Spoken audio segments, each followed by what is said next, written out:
시청자 여러분 안녕하십니까? VOA 뉴스투데이 시작합니다. 최근 미국 바이든 행정부가 범정부 차원의 랜섬웨어 대응에 나서면서 국무부는 북한의 악의적인 사이버 활동이 미국 등 전 세계의 위협인 만큼 국제사회의 협력이 필수적이라고 밝혔습니다.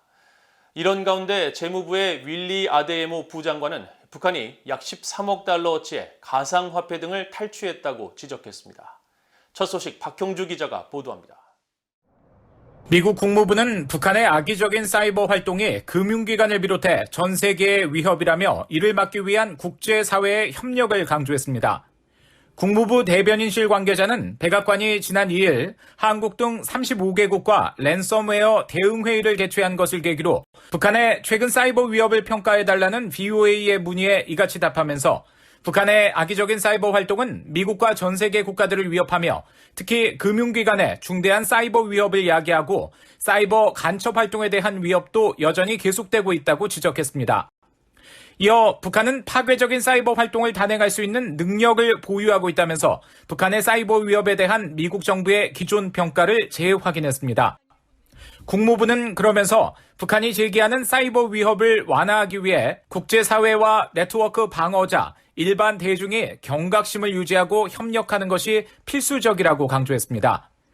재무부의 월리 아데예모 부장관은 사이버 공격을 통한 북한의 불법 금융범죄 문제를 지적했습니다.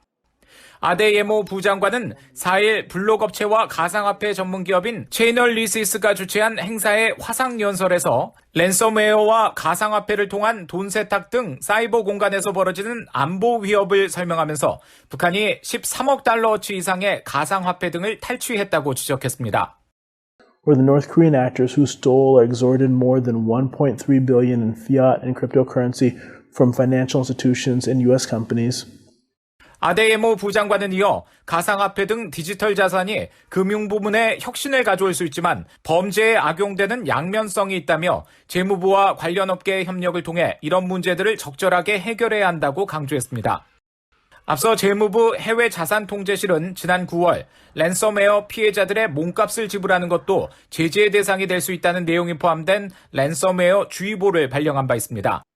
재무부는 주의보에서 2017년 150개국 30만 대 컴퓨터를 감염시켜 역대 최악의 랜섬웨어 사건으로 기록된 워너크라이 2.0의 배후로 지목된 북한 연계 해킹 조직 라자루스와 이들의 하위 조직인 블루노로프와 안다리엘 등 3곳이 특별 지정 제재 대상에 오른 사실을 상기시켰습니다. 또 랜섬웨어 관련 활동을 실질적으로 지원하거나 후원 또는 재원과 물질, 기술을 지원하는 인물 등을 제재해왔고 앞으로도 그럴 것이라면서 북한 정찰총국 소속 해커인 박진혁과 전창혁, 김일 등 3명에 대한 미국 검찰의 기소를 사례로 들었습니다.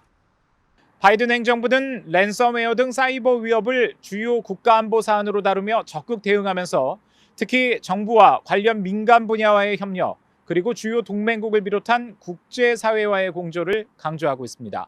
VOA 뉴스 박형주입니다. 서아프리카 국가인 나이지리아가 대북 제재 이행을 위해 북한발 화물 도착 시 경보 가동 체계 운영 등 다양한 노력을 기울이는 것으로 나타났습니다.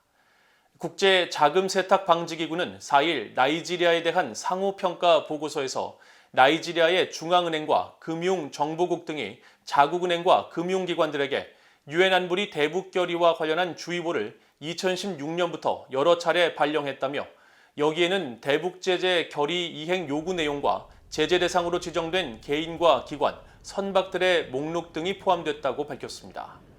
보고서는 또 나이지리아 세관이 북한발 화물이 도착하는 즉시 경보를 울리는 체계를 가동해 관계 당국이 제재 위반 등 불법 여부를 파악할 수 있는 상태라고 전했습니다. 또 나이지리아 주재 북한 대사관에는 직원 15명이 근무 중이며 이들의 금융 계좌에 대해서도 정기적인 조사가 이루어지는 것으로 전해졌습니다. 보고서는 그러나 나이지리아의 대북 제재 관련 조치 이행을 위한 법적 근거가 마련되지 않았다면서 법적 근거 미비 등을 이유로 북한과 이란 등에 대한 유엔 안보리 결의 이행 여부 등 평가 항목에서 최하인 미준수 등급을 부여했습니다. 뉴질랜드 정부가 북한의 불법 해상 환적 등 유엔 안보리 대북 제재 위반 감시를 위해 2018년 이후 5번째로 일본에 해상 초계기를 파견한다고 밝혔습니다. 뉴질랜드의 나나이아 마후타 외교부 장관과 피니 헤나레 국방부 장관은 4일 성명을 통해 뉴질랜드 공군의 P3 오리온 해상 초계기를 일본 해상에 파견해 임무를 수행하게 할 것이라며 선박 간 해상 불법 환적 등 북한의 직접적인 유엔 안보리 위반 활동을 탐색하고 저지하기 위한 것이라고 설명했습니다. 이어 뉴질랜드 정부는 한반도의 평화와 안보 유지를 지원하기 위해 최선을 다하고 있다면서 이번 초계기 배치는 유엔 안보리 결의를 완전히 이행하기 위한 지속적인 국제적 노력의 일환으로 북한의 완전하고 검증 가능하며 돌이킬 수 없는 비핵화 목표를 지지하는 활동이라고 강조했습니다. 일본 외무성도 이날 이 같은 사실을 확인하면서 뉴질랜드 초계기는 일본 가데나 공군기지를 이용해 경계 활동을 벌일 것이라며 일본의 해상보안청과 해상자위대도 유엔 안보리 결의 위반 의심 선박의 정보 수집을 위해 협력할 것이라고 밝혔습니다. 한국 정부가 종전선언에 대한 북한 김정은 국무위원장의 발언을 긍정적으로 평가한 가운데 대북 적대시 정책 철회 등을 전제 조건으로 내세웠던 북한이 이번에는 유엔군 사령부 해체를 주장하고 나섰습니다. 이에 대해 한국의 전문가들은 한국과 북한 사이에 종전선언을 바라보는 입장 차이가 분명하게 드러나고 있다고 분석했습니다. 함지하 기자가 보도합니다. 한국 청와대 고위 관계자는 문재인 한국 대통령의 유럽 순방 기간인 지난 3일 헝가리 부다페스트에서 기자들을 만나 김정은 북한 국무위원장의 종전선언 언급에 의미를 부여했습니다. 앞서 김 위원장은 지난 9월 최고인민회의 시정연설에서 불신과 대결의 불씨 요인들을 그대로 두고서는 종전선언을 해도 적대적 행위가 계속될 것이라며 쌍방 존중 보장과 불공정한 이중적 태도, 적대시 정책들부터 먼저 철회돼야 한다며 종전선언에 대한 전제 조건을 달았습니다. 이후 북한의 유엔 주재 김성 대사는 지난달 27일 유엔 총회 사위원회 회의에서 미국이 유엔군 사령부를 불법적으로 설립했으며 미국의 유엔사 유지 고집은 한국에 대한 점령을 정당화하기 위한 것이라고 주장하며 즉각 해체를 요구했습니다.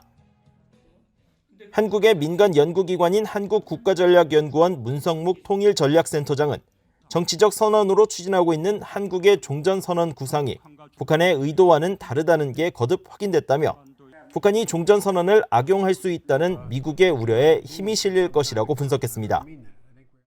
결국 종전선언이 미칠 위험, 다시 말하면 한미동맹에 미칠 부정적인 영향, 특히 주한미군, 한미연합연습, 유엔사도 포함해서 그동안 북한의 주장을 생각했을 때 이런 부정적인 영향들을 우려하고 있는 건 분명해요. 박원곤 이화여대 북한학과 교수는 한국 정부는 종전선언을 비핵화 협상 재개의 마중물로 삼겠다는 입장이지만 북한은 종전선언을 통해 제재 해제를 유도하고 주한미군 철수와 유엔사 해체, 미한동맹 흔들기에 동력으로 활용하겠다는 의도를 드러내고 있다고 지적했습니다. 그러면서 한국 정부가 높이 평가한 김 위원장의 종전선언 관련 발언은 미국이나 한국이 수용하기 어려운 전제 조건에 방점이 찍혀 있다며 한국 정부가 지나치게 희망 섞인 자의적 해석을 하고 있다고 평가했습니다. 특히 김정은이 얘기한 거는 마지막에 시정연설을 통해서 얘기를 했고 그건 북한 주민들도 다 알고 있는 사실이고 그렇다면은 어떤 형태로든지 김정은이 얘기한 거에 대한 최소한의 명분이 있어야 종전선언에 임할 수 있다. 그것은 현재 상황에서는 어려운 명분들이죠. 적대시 정책 철회라는 게 연합훈련 중단이나 제재 선해제를 얘기하니까.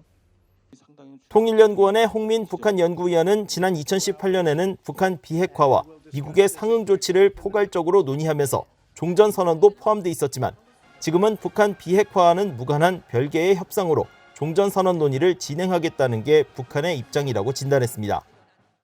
종전선언 위상이 2018년에는 소위 한 테이블 위에 놓여져 있던 것들을 촉진하는 데 있어서 밑바탕을 깔아주는 아주 중요한 초석이 되는 역할이 있었어요. 그래서 북한도 그걸 활용해서 미국의 진정성을 확인하고 적대관계가 종식됐다는 걸 국제사회에 알리고 싶어 했던 그런 목적이 딱 있었어요. 그러면 종전선언을 협상 테이블에 올려놓고 하더라도 비핵화 트랙과는 분리되어 있거든요, 지금. 그러니까 종전선언을 하는 것이 자위권 차원에서의 전략무기 개발을 중단한 용도가 아니에요. 홍 연구위원은 그러면서 북한의 입장이 이처럼 과거와 달라졌는데도 종전선언을 비핵화 협상 재개에 입구로 보는 문재인 정부의 시각은 2018년 당시 관점에 머물러 있는 것이라고 지적했습니다. BOA 뉴스 함지아입니다. 세계 최악의 기독교 박해 국가로 꼽히는 북한이 중국 당국과 협력해 북한 국적 기독교인들을 색출하고 있으며 코로나 봉쇄로 북한 내 기독교인들이 어려움을 겪고 있다고 관련 단체들이 지적했습니다. 미국의 기독교 단체인 가정연구협회 에리엘 델토코 부국장은 지난 1일 국제문제 전문지 내셔널 인터레스트에 중국이 북한의 기독교인 탄압을 돕고 방조한다는 제목의 기고문을 통해 중국과 북한 당국이 협력해 조직적으로 북한 국적 기독교인들을 색출하고 있다고 밝혔습니다.